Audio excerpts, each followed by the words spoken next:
What's up, guys? Welcome back. We are back for another week of Katson's Corner. This is the show where we talk about everything going on in college football from a Chargers perspective. Obviously, Chargers got off to a nice 1-0 start against the Raiders last week. Steven, Tyler, and the other Alex have you covered for all of that, as well as previewing the Panthers game coming up this Sunday. So make sure that before we get started, you do all the YouTube stuff as normal. Make sure you're subscribed to the channel, hit the bell for the notifications when Stephen and Tyler go live, when Bolt Breakdowns with Alex goes up on Mondays, when Katz's Corner with me comes up on whatever day it's going to be. I think we're doing Thursdays right now, but we'll see if that continues. We'll figure out a day. It'll be cool. We're going to have a lot of fun today. A little bit lighter of a week visit wise for Chargers scouts as the NFL season gets started.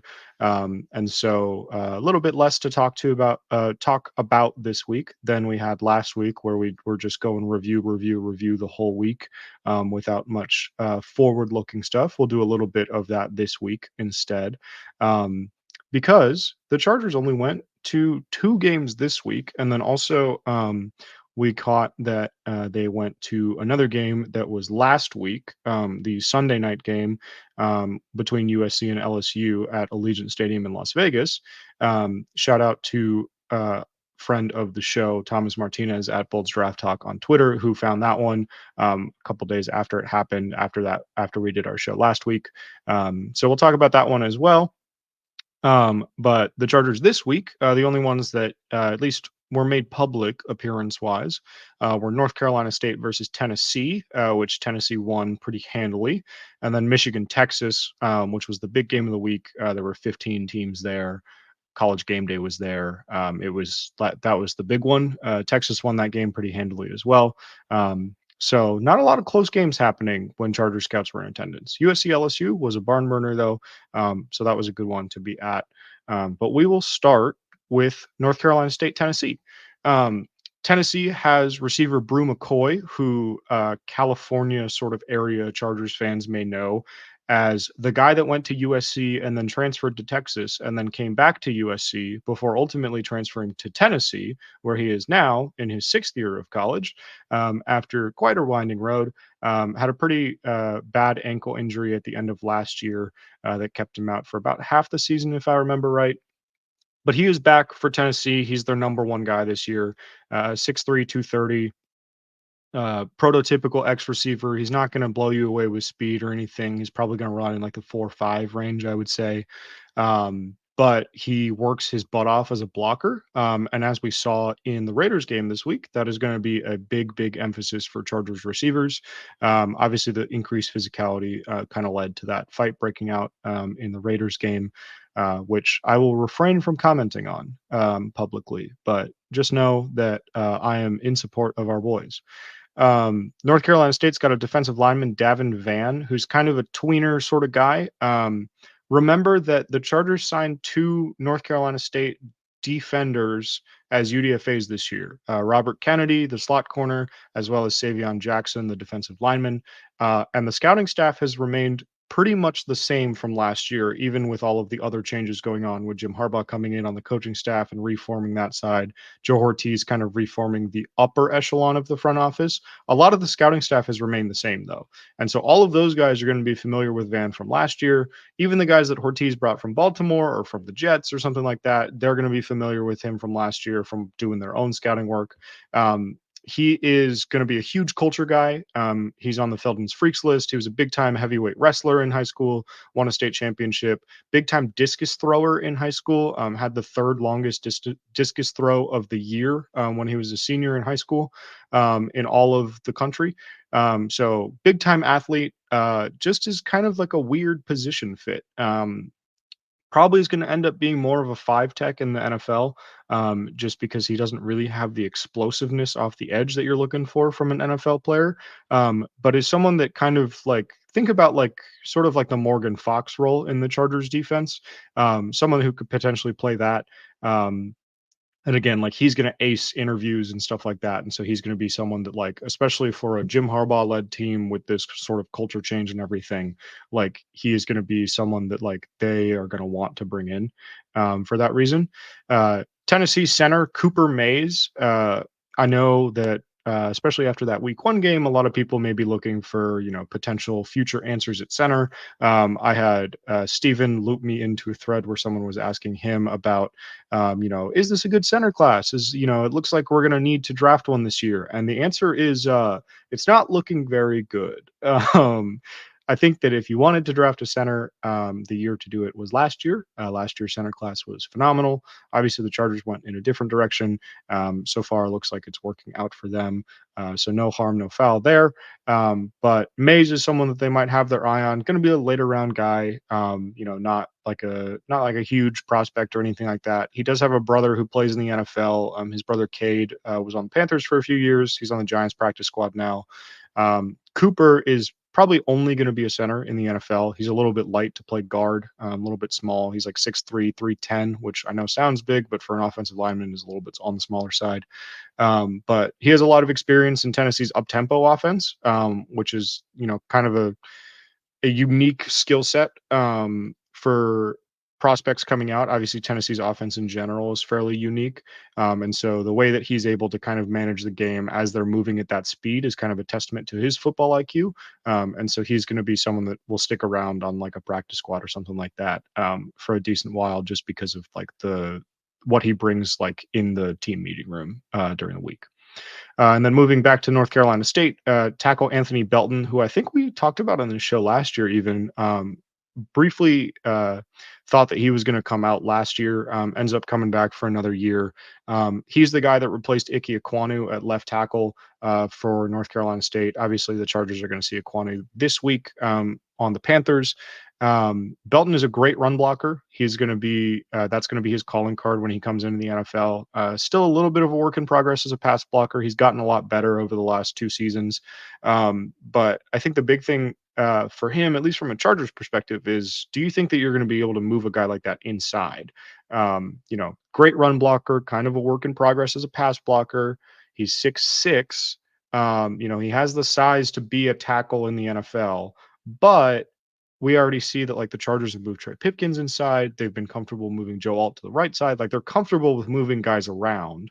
And so is Belton perhaps a guy that you take in the 3rd round, say, and move him inside to guard and see if he can compete there with the interior of the offensive line, not necessarily looking great, obviously only after 1 week. But, just planning for the future, kind of thinking ahead, like, is that someone that you can maybe move? Because it sure looks like no one other than Rashawn Slater and Joe Alt is going to play tackle health withstanding for the next decade for the Chargers. So that's going to be the big question for him from a Chargers perspective. But yeah, moving on to Michigan, Texas. A lot of these guys you will know. Obviously, Jim Harbaugh and his entire staff has all of the connections to the Michigan team. Most of those guys, unless they are true freshmen that just showed up on campus or transfers that came in this year, most of those guys played for Harbaugh. They played for Jesse Minter if they're defensive players, et cetera.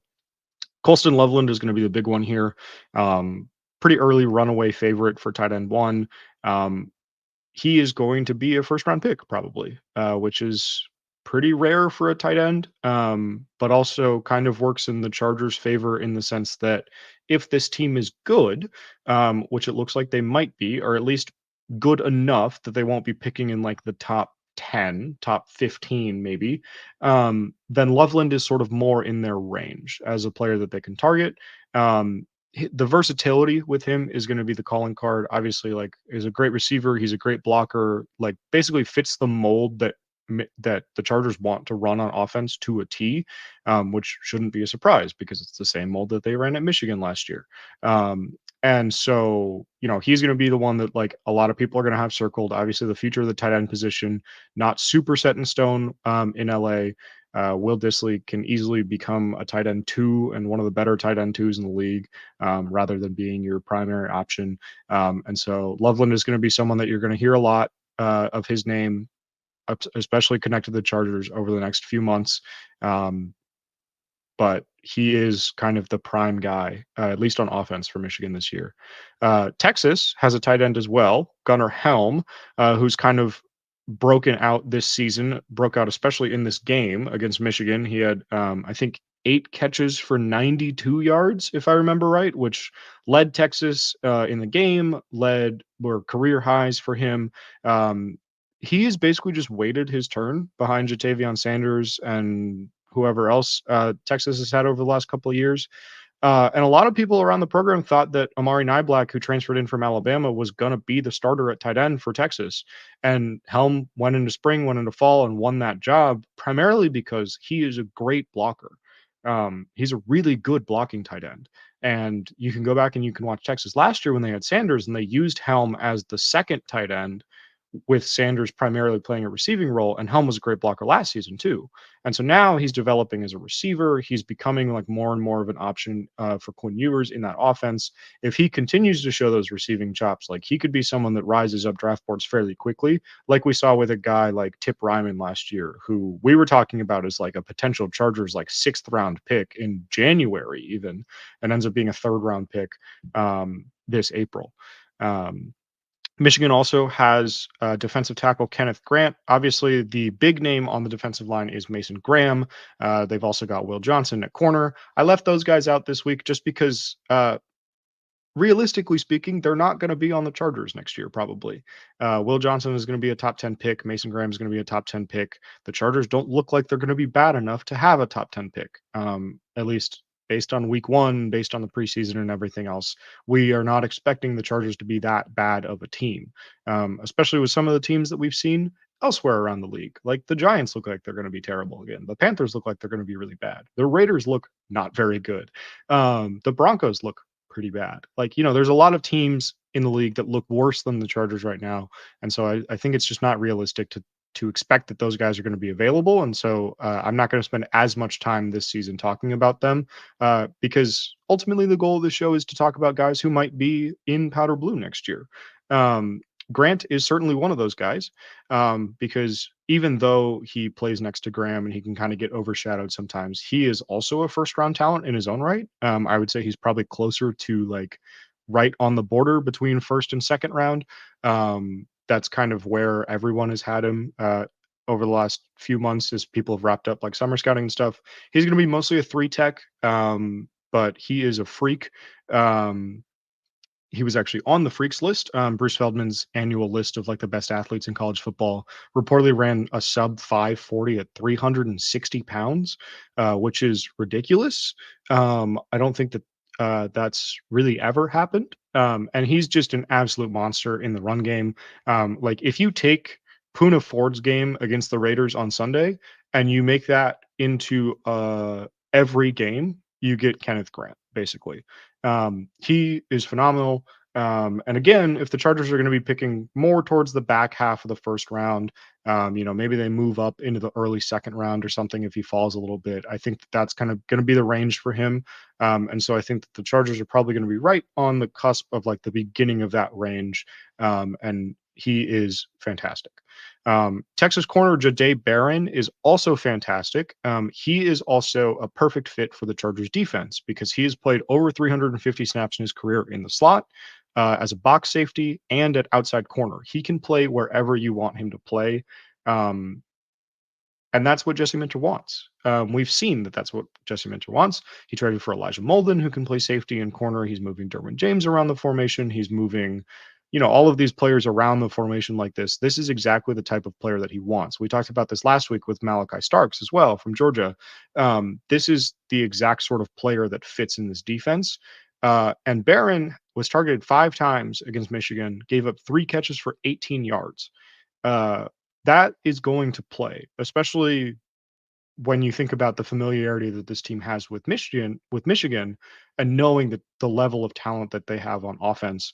Obviously, the quarterback situation with Michigan is not as good as it was a year ago. But knowing the talent that you have at skill positions and knowing the talent that you have on that team for someone else to come in against them in Michigan, at Michigan Stadium and give up 3 catches for 18 yards on 5 targets, like that's going to put you on the radar. I expect Barron to be on the radar for the Chargers kind of all season. He's someone that I have circled as like a prime prospect for them, probably in like the middle rounds. So it won't even be that expensive. Moving on to LSU USC, we will finally talk about two players from the same team in a row. I know we've been kind of skipping around. That's just because of the way that the picture's loaded.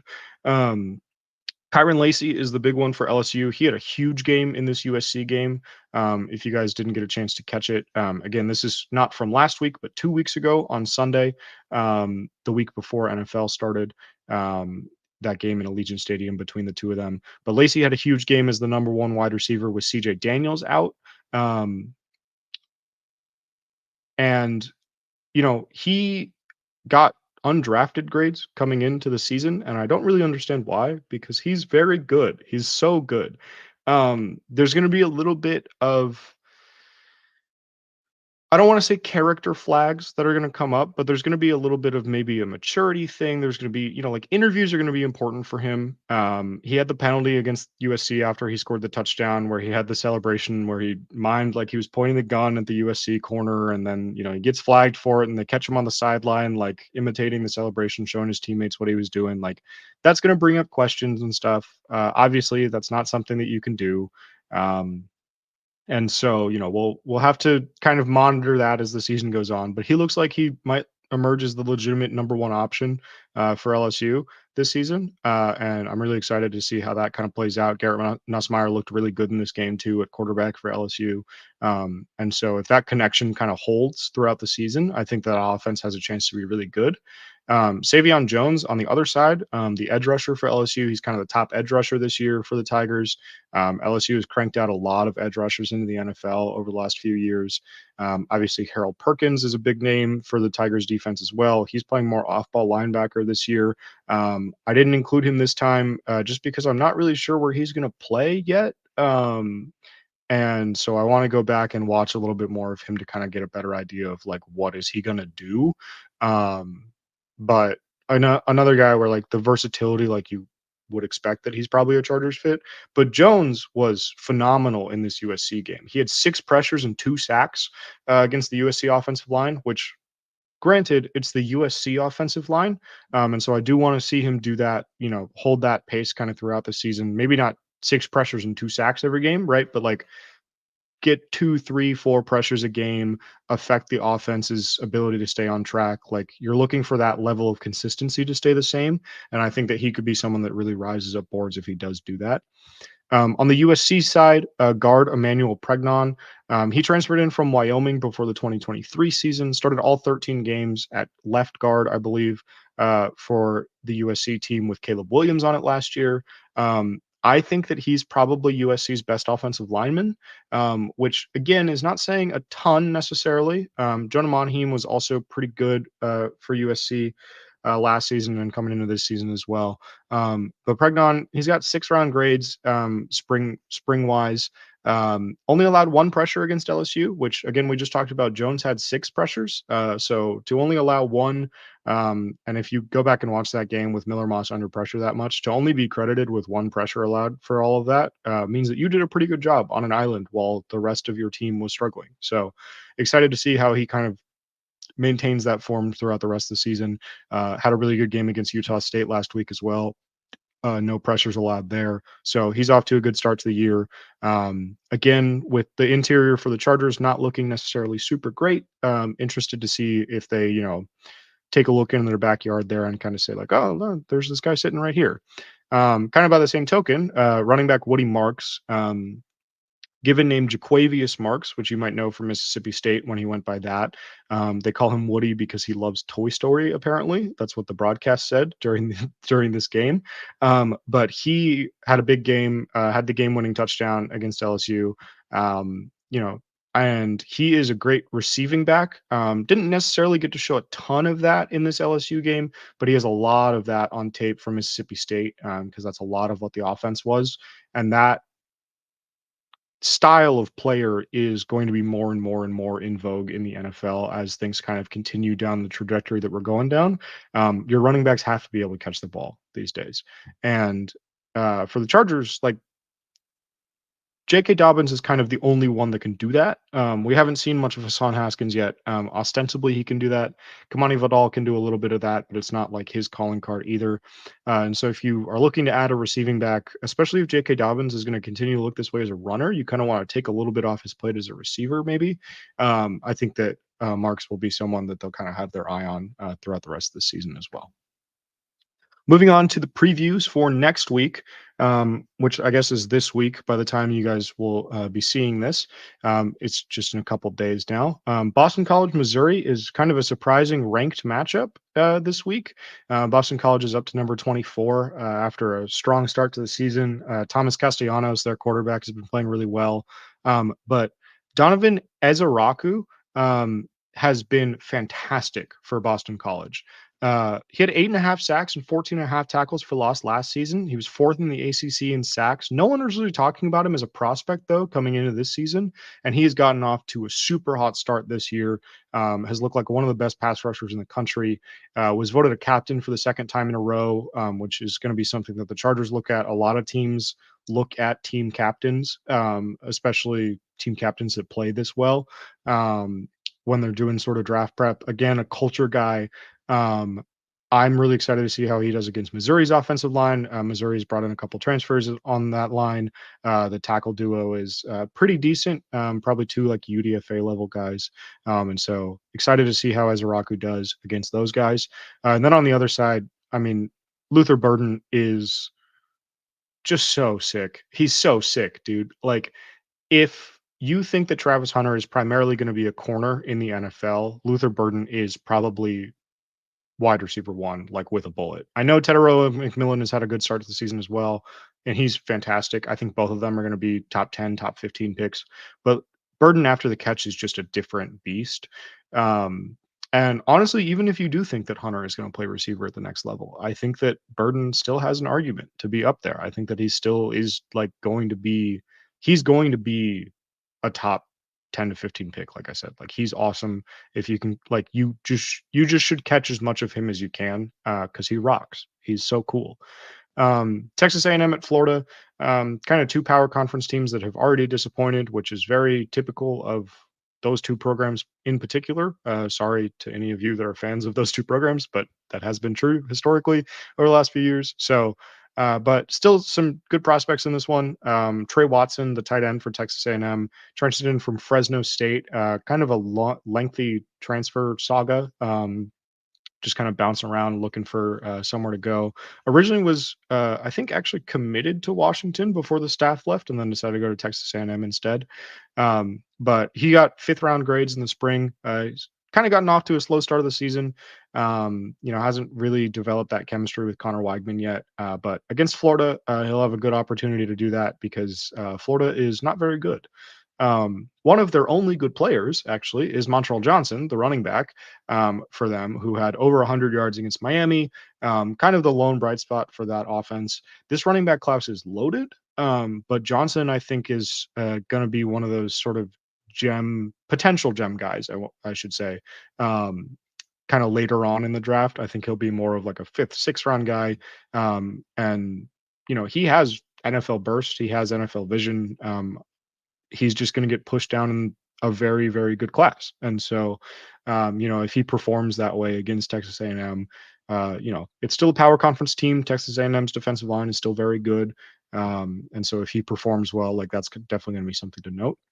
For all my G5 fans out there, Appalachian State, East Carolina on Saturday is going to be a good one. I'm excited to watch that one as much as I can. I'll be a little bit preoccupied covering the Apple Cup, but I'm excited to see this one, maybe catch the highlights a little bit afterwards. Joey Aguilar is one of the best quarterbacks in the G5 for App State.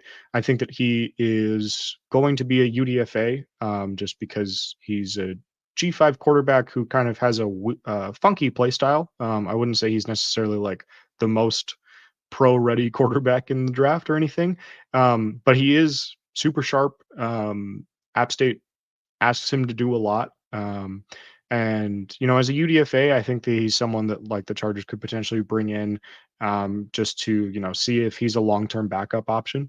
That position is still sort of not solved really. Obviously, Taylor Heineke is here, serving as the emergency third quarterback for right now. We'll see if he kind of, works his way up the depth chart a little bit as he gets more familiar with the offense. He might be someone that comes back next year. He's only 31, 32, I think. So he probably has a couple years as a backup left. But if you want to go younger, Aguilar is someone as a UDFA, again, just kind of get him into camp, see how he does. But I mostly put this game on here for corner Siobhan Ravel. He is so good. Like, this time last year, I think that we had Quinyon Mitchell in this sort of preview section where we did sort of like short form on some of these guys just to like mention that they were going to be like playing. Um, I'm going to tell you right now that Siobhan Ravel is going to have the same sort of season and draft process that Quinyon Mitchell did, as long as he doesn't get injured and like plays well. Um, but he rocks. He was Dane Brugger's number 12 player coming into the season. Jordan Reed over at ESPN had him 25th. Like, he is going to be a first round pick. The only reason that you don't know his name more already is because he plays for East Carolina, who was pretty bad outside of him, which is exactly the Quinyon Mitchell thing from last year. Mitchell ended up going in about the middle of the first round, even though he was talked about as a potential CB1 the whole draft. Ravel obviously has to contest with the fact that Travis Hunter is in this draft class. But if he falls to like the middle of the first round, like Quinyon Mitchell did, like the Chargers could pick up a CB1 in Ravel in the middle of the first round. Like, that's something that they could do. It is fully possible. And he is like, I implore you to watch this game because he's so good. He had an interception last week. He is awesome. Go research him. Just find more information about him. I'm sure we'll do more on him as the season gets going. But in the meantime, like, go read about him. He's so good. And then Colorado State. Obviously, a lot of shine has come off this game. Colorado State is not very good. They haven't been very good for a few years. Got waxed by Texas earlier this year. Colorado is doing the Colorado thing where they talk about how they're going to be really good, and then they actually have to play football after that. Pretty much the only player outside of Travis Hunter on Colorado's defense worth paying attention to is edge BJ Green, who transferred in from Arizona State, led the Pac-12 in sacks last year at Arizona State, has gotten off to a little bit of a slower start for Colorado, but he does have 6 pressures already through 2 games. I believe it was 4 and then 2, or maybe 2 and then 4. But either way, has, started to pick it up a little bit. 6 pressures is nothing to sneeze at. Colorado State doesn't necessarily have a great offensive line, but they do have a good quarterback. And so if Green can kind of get to him and, force a couple errant throws or something, then that's going to be something to keep an eye on. And then Colorado State, the receiver, Torrey Horton, is the main guy there, as he has been for the last few years. We talked about him on this show a fair bit last year because it seemed like he was going to come out. He probably would have been a mid-round pick if he came out last year. Decided to go back, and not only decided to go back and play college football, but decided to go back and play for Colorado State again, despite the fact that he got offered a ton of NIL money to go literally anywhere else. But decided to stay at Colorado State. That's probably going to be something that gets marked as a positive for a lot of teams in the interview process. He's played in the slot, he's played outside, he's returned punts, he can kind of move around, do whatever you need him to do. I don't think he's going to be an X in the NFL. Like, he's not the big like contested ball winner. He's also not like the like fastest guy. Like, he's not going to be a deep threat off the edge. But he is going to be more of kind of an underneath working guy. Excited to see how he does against Colorado. They're probably going to put Hunter on him a pretty decent amount. And so if he, wins that matchup a fair bit, it will go a long way towards kind of solidifying his stock again. Again, I think he's going to be sort of a middle rounder, same as he was last year. So excited to see him as well. That's going to do it for this week, guys. Thank you, as always, for tuning in. I wouldn't be able to do the show if you didn't. So I really appreciate it. Let me know who you guys have your eye on, who caught your eye last week, who you're watching for this week. Maybe we'll talk about them on the show. Send me mock drafts, do whatever you want to do. Anything. Yeah. Hope you guys enjoyed. We'll be back next week to talk about more college football. And I'll see you then. Bolt up.